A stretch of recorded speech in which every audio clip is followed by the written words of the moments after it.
Letting go of the old habits, letting go of old beliefs. What about letting go of the successes, of the achievements? Just for the sake of disclaimers, because there's crazy people out there, we're not talking about actually killing the people. And you know what? I don't care. All right. Much more.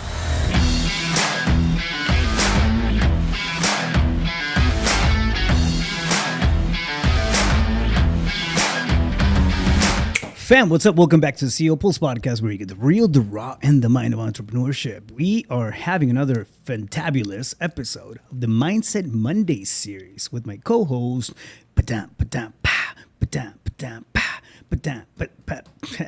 Justin Thorsdad. I don't think I nailed that intro. I feel like I had crowd cheer. Yeah. I had to let it go. I'll let it go.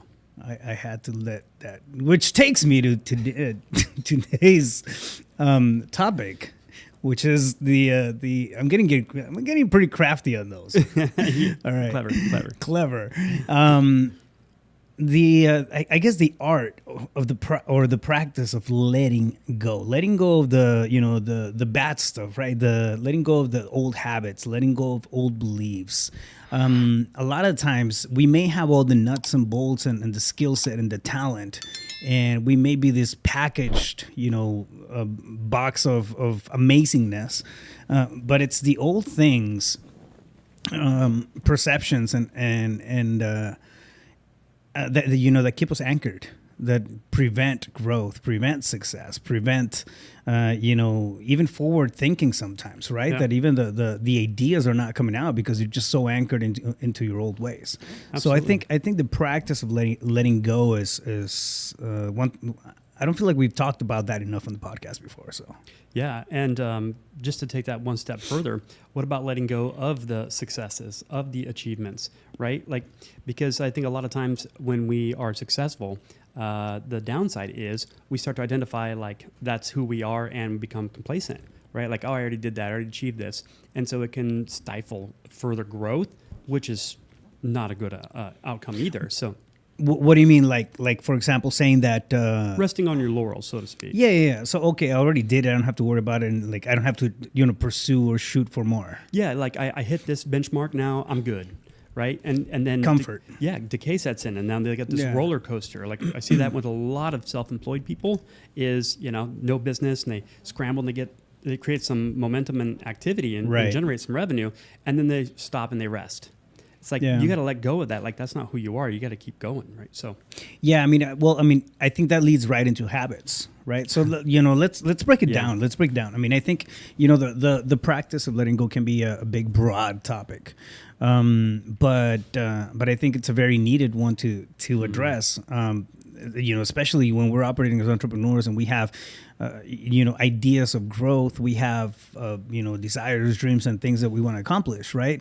But we're anchored into that, oftentimes the modality of doing things, bootstrap and the negativity of a lot of the people around us. Sometimes it's not even intentional negativity. Yeah. It's not coming from haters, right? The negativity can be coming from somebody who loves you, just, they're risk averse and you're not. Yeah. That type of stuff. But I feel like we have to come to terms with the idea of letting go of the stuff that does not serve us.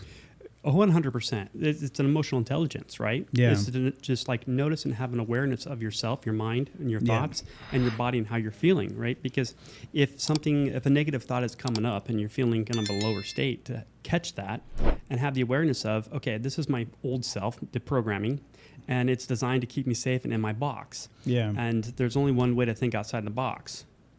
Yeah. That's to realize there's no box. Right. And so all you're doing is just making a bigger box to stay on that box. Yeah. Right. There is no box. So it's just noticing like, oh, okay, that's just my mind thinking thoughts and doing what it does. But why am I listening? I don't have to. And I can choose a new thought that's compelling. Right. So letting go of that old, because it's never going to really go anywhere. Like you can't delete it. Yeah. You can make it quieter and softer and speak up less often by paying attention to more compelling thoughts and a elevated personality, a future version of yourself. but you'd have to consistently focus on that and pay your attention to it in order to feed it. Right.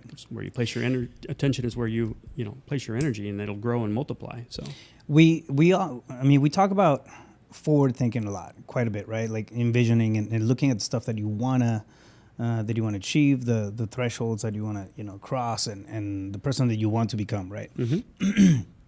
But I mean, give me your take on this, okay? And this is constructive conversation here. So, do you feel like we have to let go and totally just murder the person that we were before in order to grow into a new space? 100%. Like, and if you think about it, let's say your personality, right? Your personality, it comes from your belief systems, your self-image. And it sets up, it's a filter, it determines your thoughts, your feelings, and your behaviors, right? Yeah. So that, how you think, how you feel, how you behave is your personality. Your personality is creating your personal reality moment by moment. So what most people attempt to do is change their results, change their reality by keeping the same personality, and it'll never work. You literally have to kill that personality and create a new one. So you'd have to articulate to yourself what is that and define a future version of yourself and start becoming that person in the present moment. Like, that's the only way that you're going to create a new reality. So you have to let go of the old.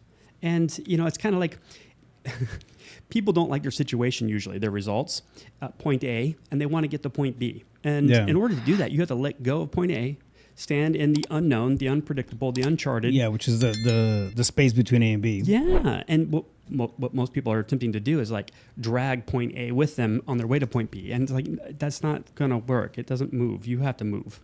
I like that analogy. And I don't know. I have mixed feelings about that. Like the killing the person that you were before, right? Well, I'm only talking about the parts of your personality and we're that not are ineffective. just for the sake of disclaimers, because there's crazy people out there. We're not talking about actually killing the people or the person that you were, right? So it's not. It's anyways. I felt like for some reason I felt like I had to clarify that. But maybe. But it's. I mean, yes, I feel like there's a way to change behaviors, to change. Your overall modality, right? Mm-hmm. For the better, without necessarily forgetting. I mean, I feel like when we go into kill mode and it's like I'm gonna forget about this entire person that I used to be. To me, what that sounds like or that feels like is like, man, even the good parts are going out the window. Yeah, no. So let me dive a little deeper on that. So what I'm talking about is having, knowing yourself to a deep level of just taking inventory. Like, what are some of those reoccurring themes that I have that support me and are forward moving, and ones that stop me and I sabotage and they hold me back? I want to keep the good parts, right? Because that's working wonderfully. I'm talking about the parts that are ineffective, the ones that stop me and hold me back, that sabotage, that the negative parts. And it's not about necessarily like from a masculine, forceful killing off. It's more of I love myself enough to understand me, to learn more about me every day, more and more, and to pay attention to me moment by moment so that I can take inventory and identify if I love myself enough. Like, how do I give myself an opportunity to evolve and elevate and increase my emotional intelligence? Like, because that's what's going to cause more inner peace, more happiness, more fulfillment in life. So I'm talking about a killing off through love of self more than a masculine ego kind of, some barbarian that's, with a sword or something. You can take that route, but that seems to be, with most people with that method, it's like a forced obedience. It's like an obligation. I have to do this. That's exactly what it feels like. Yeah, instead of I get to do this because I love myself enough to do it. Yeah, it's coming. I mean, at the end of the day, you end up taking the same road. You're just taking it for different reasons, right? Yeah, it's a different energy, a different vibration. Different energy. From a space of love and growth, as opposed to I hate myself and now I got to walk this path. What you resist persists. So if you hate yourself and you're trying to change something, don't worry, it'll continue. So the reason I brought it up that way was because I want to make the point clear, right? Mm-hmm. When you're friends with the path that you're taking, it's going to be an easier path. 100%. It's going to be less, there's going to be less demons to it. Well, there's less battles right along the way because you're enjoying the journey, as opposed when you're being, when you're forcing yourself and being, I don't know, just You're totally. The energy might be, it might be off. It's your relationship to it, right? Right. Think about it. If you've got to travel really far, and you get to choose who you want to take with you, do you want the trip to be, laborious and tedious and just a struggle the whole way? Right. Or do you want to take someone that you really enjoy their company, and it doesn't matter how long it takes, you're going to enjoy the experience along the way? Yeah. And you are taking someone with you. It's you. You know what I mean? Like, you better love your company. You better love yourself enough to want to invest this time, because you're taking a version of you everywhere you go with everything you do, right? So what version of that do you want to have along the way? Like, it's not all about acquiring and achieving and accumulating in life, but what is the quality of your experience along the way? Because that's everything. Yeah, I mean, well, it connects right into letting go of the stuff, because obviously the quality of the life that we were having before, if you're having thoughts of, I need to let go of this, or this is not serving me, this is not in the path of the person that I want to become, yet I feel like I'm trapped. I feel like I'm navigating in the same dirty water, over and over again. I can't get out of this, this spot that I'm in. When that happens, I mean, I feel like it can be, a lot of it connects, right? If you want to get into the nuts and bolts of how to let go and how to change things, a lot of it's going to connect to the habits that you are practicing, right? Like, it's if not everything, I think everything connects back to habits.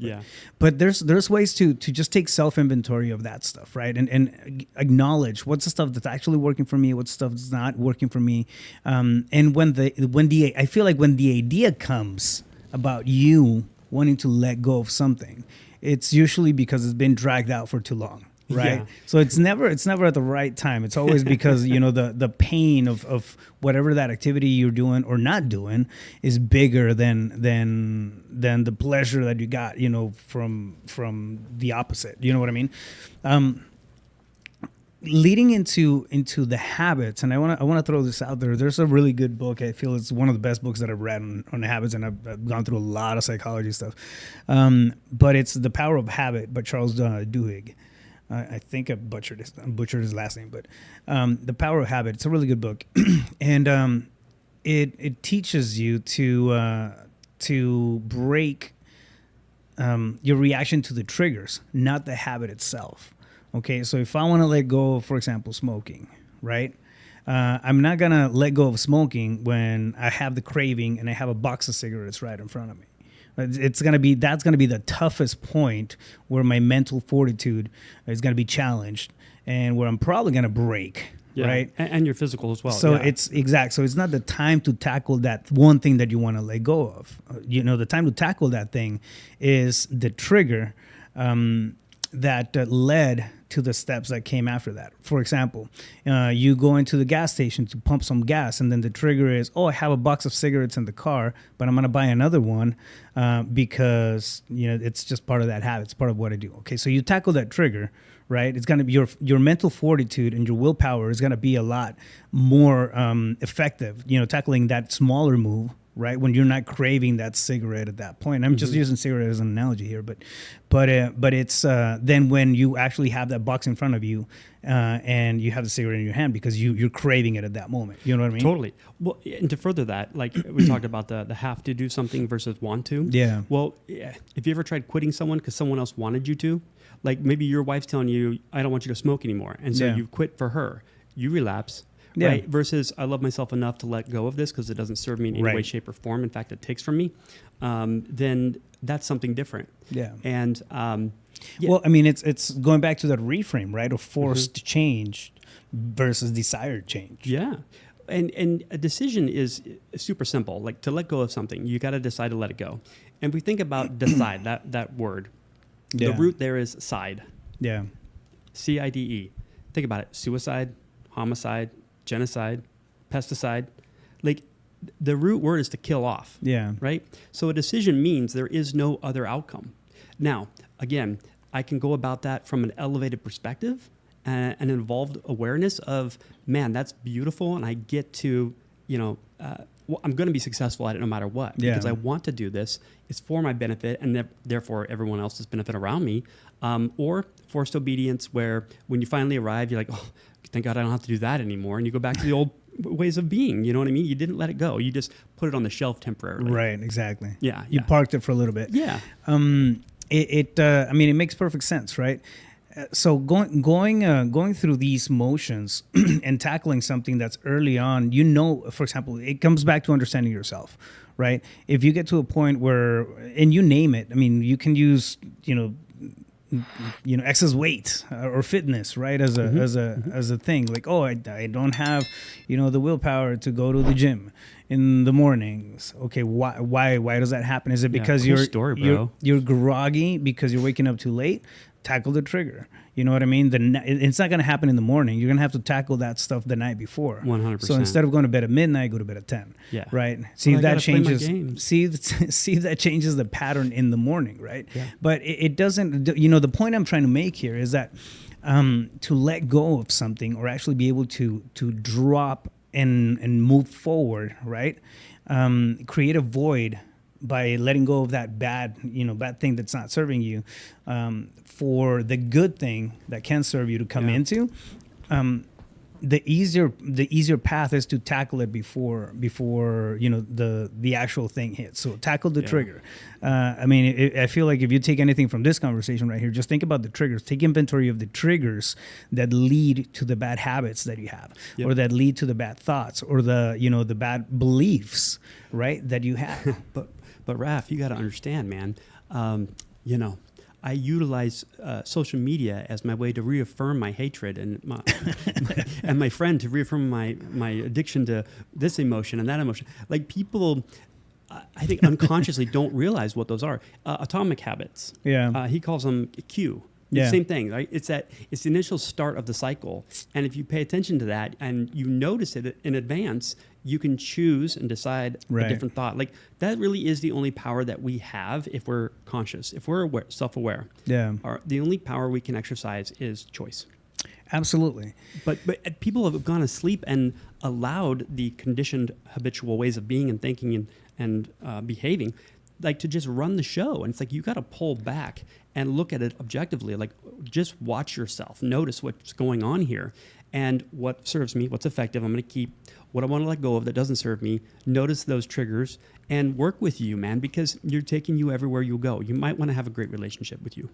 Yeah. It's, well, I mean, we're going to be your companion for our whole lives, right? Yep, until you expire. Until we expire. So on that note, right, like there's certain things that that we can take inventory of.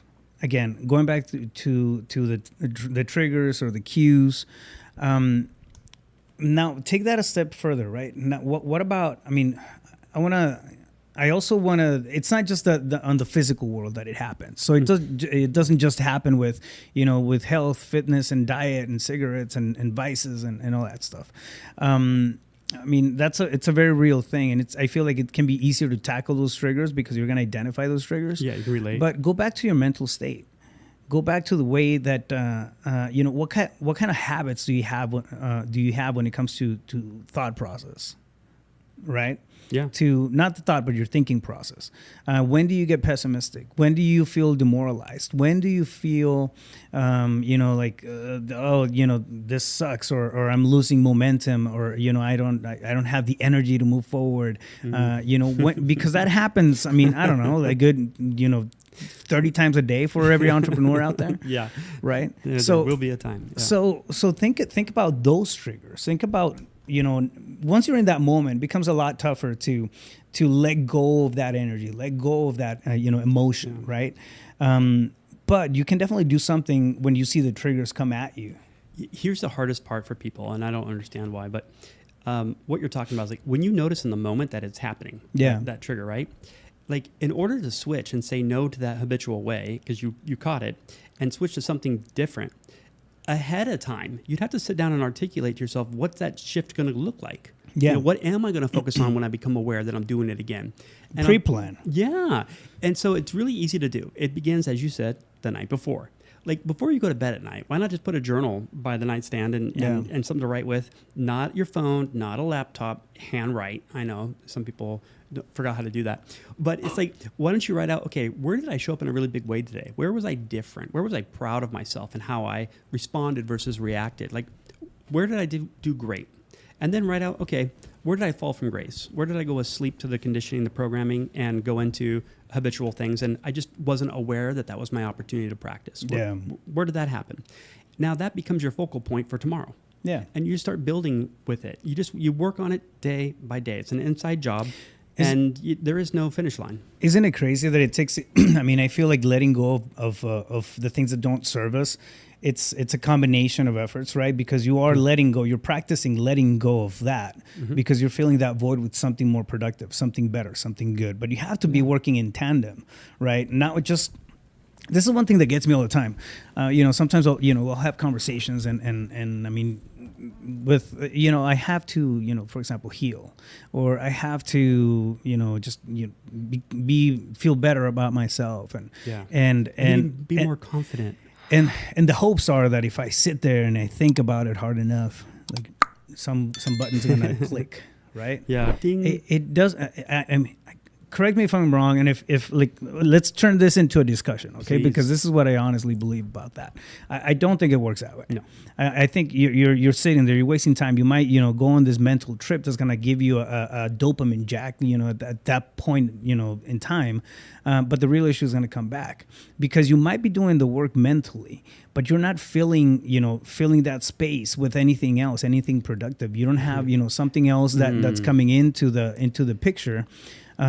Just by sitting there, and for example, we're talking, about a problem over and over and over and over again. Oh, you're I'm talking about it because I'm trying to let go of the problem. Yeah, but what the fuck are you doing to build something better in front of it that creates a better story? You hit on something super important, and it's this simple truth. There can be no void. You can't just cut something out. Yeah. You have to replace it with something. There can be no void.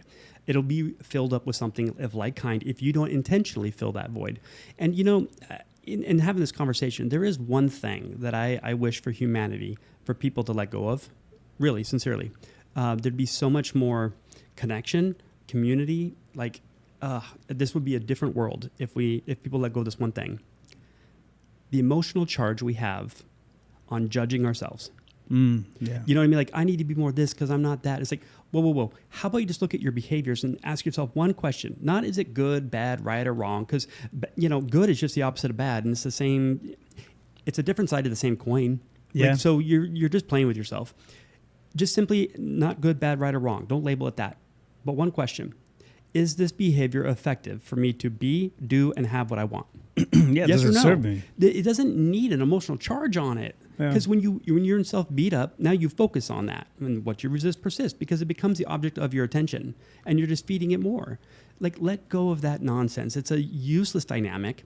In fact, it just reinforces, talking about it over and over and over again. You know what I mean? Like, you're not making progress. In fact, you're making it worse. I made a point out of writing stuff out. I journal quite a bit, and when I'm journaling and I have an issue, right? It's not a problem; it's a situation. It's just reframing. It helps me. Call me crazy, but I'm writing stuff down, right? A situation comes up and whatever. I won't write the situation by itself. It's always holding a solution's hand. It's a law of duality. It cannot be a problem if it doesn't have a solution. So even if it's not the best, solution, I don't know if that's going to be the thing or but I start brainstorming and at least getting the thinking fluids going in terms of how can I think forward past this bad, this bad thing that I want to let go, that I want to not, take part of my life anymore. That you're opening the door. Yeah, exactly. And again, whether it's a habit, where it's an emotion, a way of thinking, a charged energy behind something, whatever. Yeah. Right. For example, one very literally turn it into a protocol. We have, because we have deals that happen, that are going through the closing table and whatever. Something happens last minute. Sure. Right.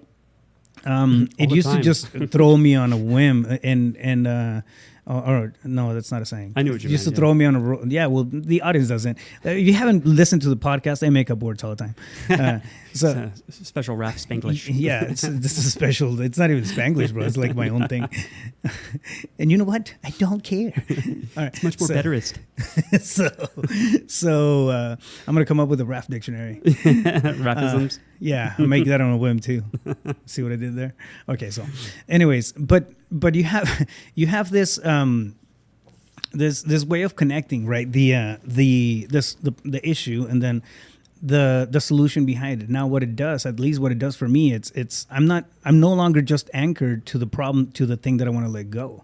I'm actively thinking forward, right? As of that moment. Yeah. If it's just brainstorming, if it's processing stuff, if it's feeling shitty about something, or feeling negative about something, I started walking in the solutions lane, right? Yeah. So, for example, like I was saying, one of the things that I learned to cope with or to do is like, all right, there's a lot of volatility in real estate. Sometimes you have good deals that are big deals and whatever, they're going to close, and then something happens.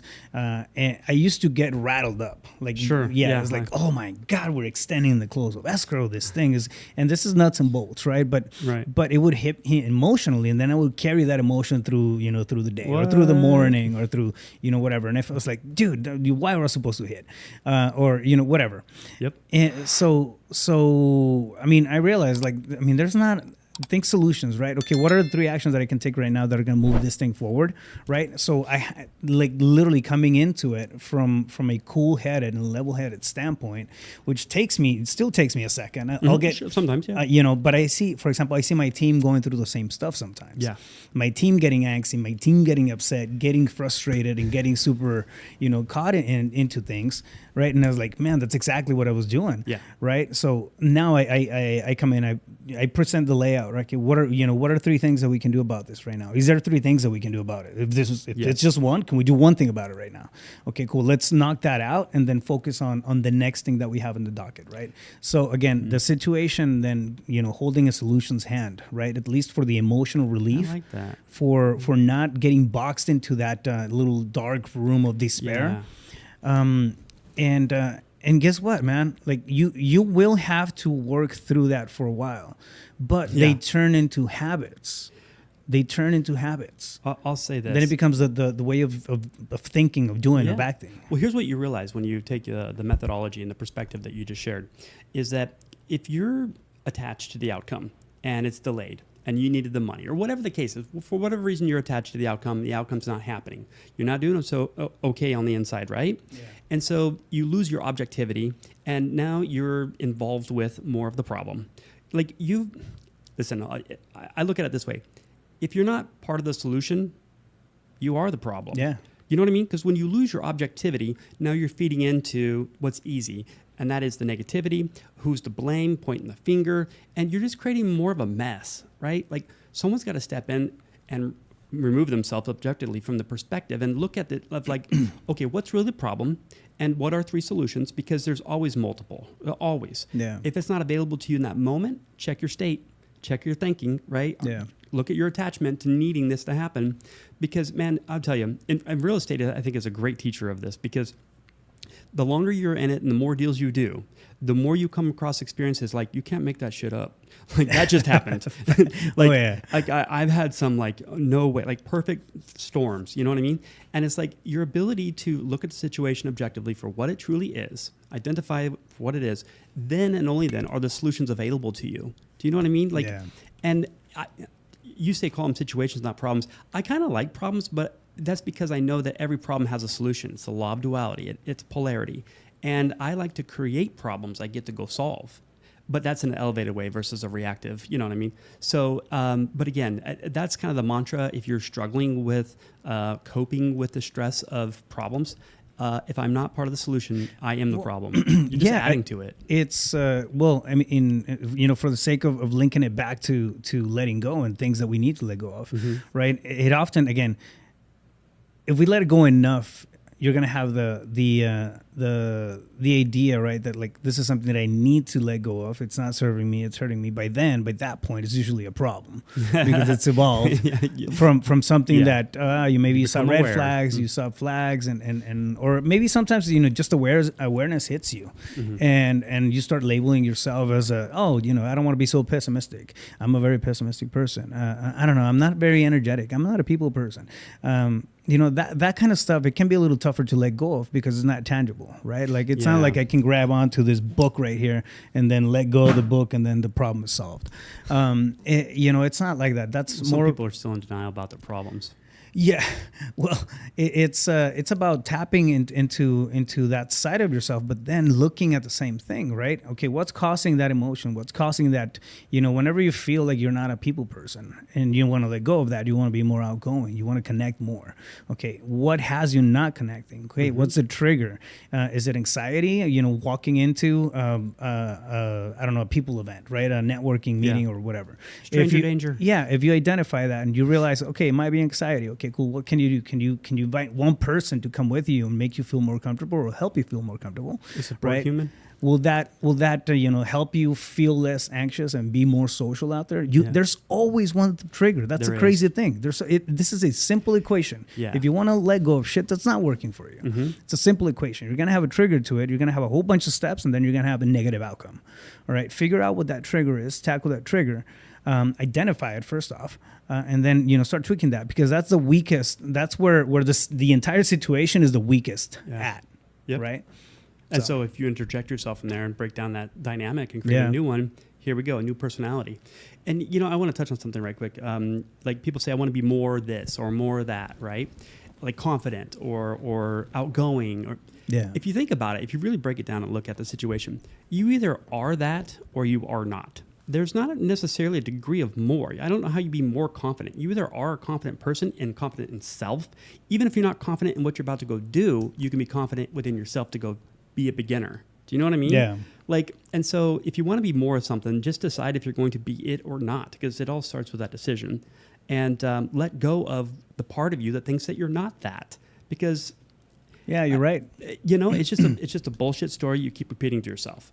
You know what I mean? It's I'm very social when I'm with my friends. Or when I drink. I was like, no, I'm not a social creature really, but I know why, and I'm okay with a lot of these things, but it's at times ineffective of me, So I allow a story to run that I don't want to connect because I think this is going to happen, and I know it's false, right? So we all deal with these things, and I don't desire to be more social. I just decide when I want to be social and when I'm not, and I'm okay with me, but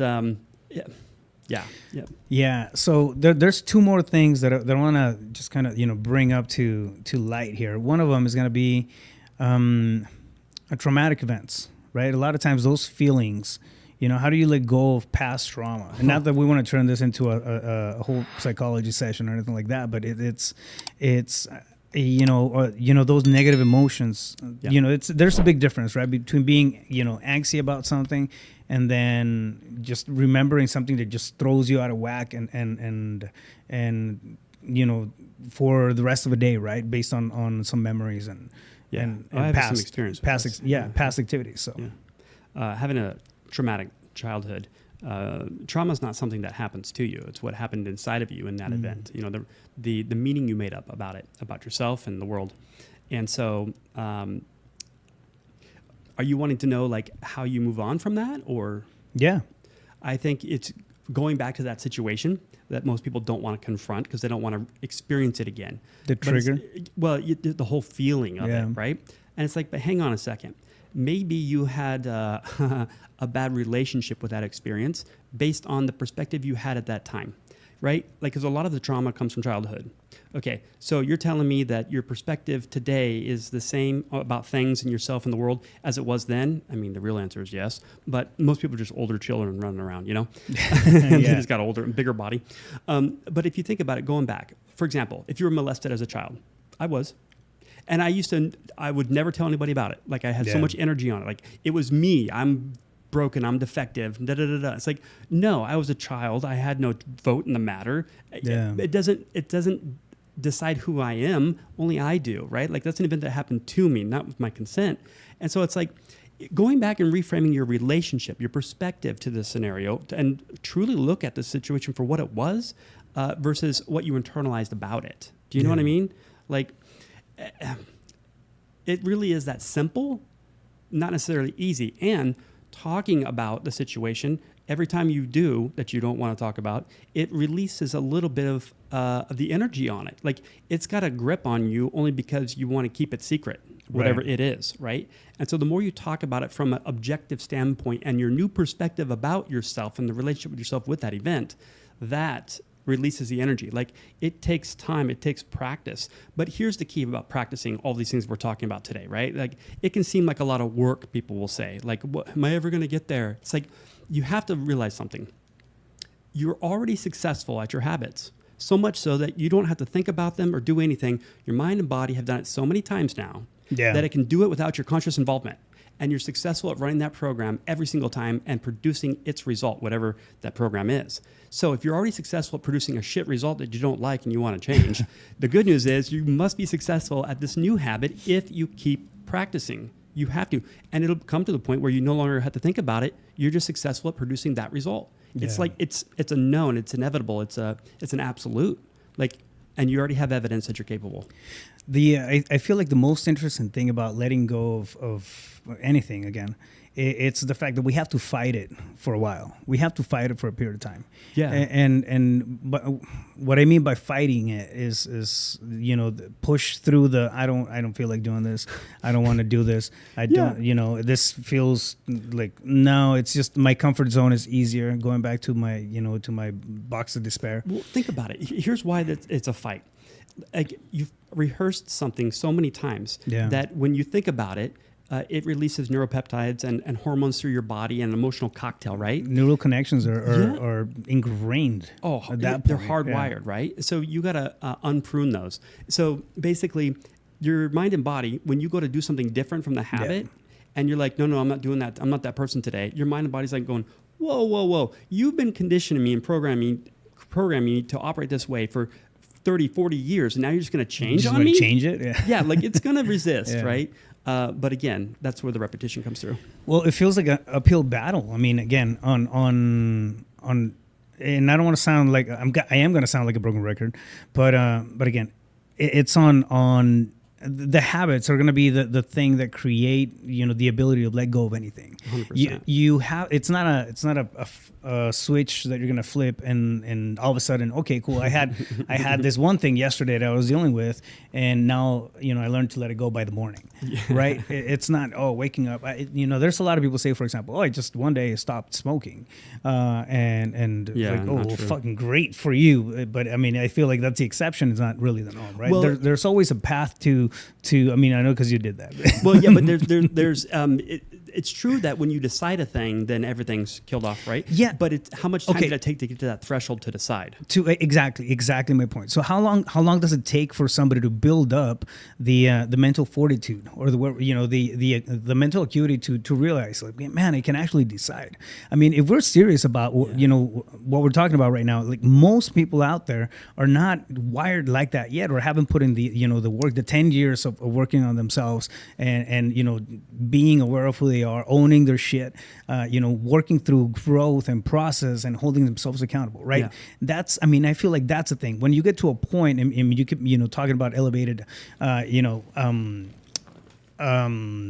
ways of thinking. I mean, I feel like that's exactly what it is. It's just a practice of getting to that point and doing it over and over again. Now, with that being said, right, letting go of something, adopting something, and switching, like it once you work out those muscles, that lift is going to be easier, right? Yeah. But when you're at the base of it and you haven't really put in the work yet, I mean, all these things may feel far-fetched, may feel like, no, it's like, that's the way I'm wired. That's how I think about life. I can't change that. Yeah. Even though I don't like that's it. A bullshit excuse. I can't change it. I don't like the way I live. I don't like my relationships. I don't like my income. I don't like my financial state. But that's I can't change it. You know what that is? That's a fucking victim statement. It is. And it is, I mean, again, it's going back to one of those things that oftentimes people, I wish I could let go of that. So it all starts, one, with the awareness, right, that you can, and then to working through the habits. You are gonna have to work and fight through the habits because until you build up enough neurological pathways in there. Well, leverage. Well, that you're gonna keep wanting to go back to the same thing that you already know, that you've been trained to do for the 20, 30, 40 years. So easy. Right? It's exactly. So you are gonna be the beautiful thing about this whole thing is that once a habit is built, right, and you enforce it, it becomes second nature. It's guaranteed. Your way of thinking becomes, different. You're going to catch yourself at times, right? Going back to the same old, processes and whatever. But now you know that you have this track record of being able to break through that shit. Yeah. So it doesn't anchor you anymore. So keep that in mind. Letting go is not, it's a practice that needs to be done in tandem. It's about being aware of what you want to let go of. You can just sit there and meditate of letting go of stuff and then expect to feel better about it. You have to do something proactive, right, on the other side of that coin. No void. So I was talking with the guy that founded Selling Power. It's the longest running periodical for salespeople and corporations and so forth. Gerhard Gerschwander, I think I just butchered his name, but he's from Austria. Very, very cool guy. Has interviewed everybody that's ever been something in success in business and helped a lot of people get their big start. But anyways, I was talking with him and he said, well, you know what it takes for people to change? And I'm like, I can think of a few things, but tell me. And he said, emotional leverage. You have to get the pain of staying the same to be greater than the pain that it's going to require for you to step into the unknown of change. Yeah. Like once you get that leverage on yourself, everything is different. But until that happens, it's either going to be forced obedience and you'll revert back, or, good luck. Like you really have to just sit down and think about, like the person said, it's never going to get any better. Okay, so forecast 3 years, 5 years, 10 years down the road. Nothing's changed. In fact, it's gotten worse with these dynamics that you're creating.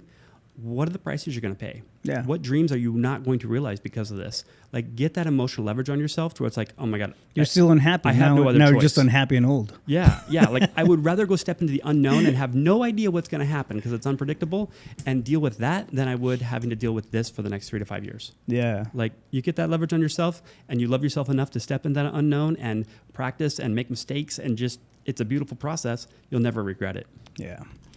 So there you have it. I mean, I feel like that's the right direction, right? To start heading into the idea of letting go.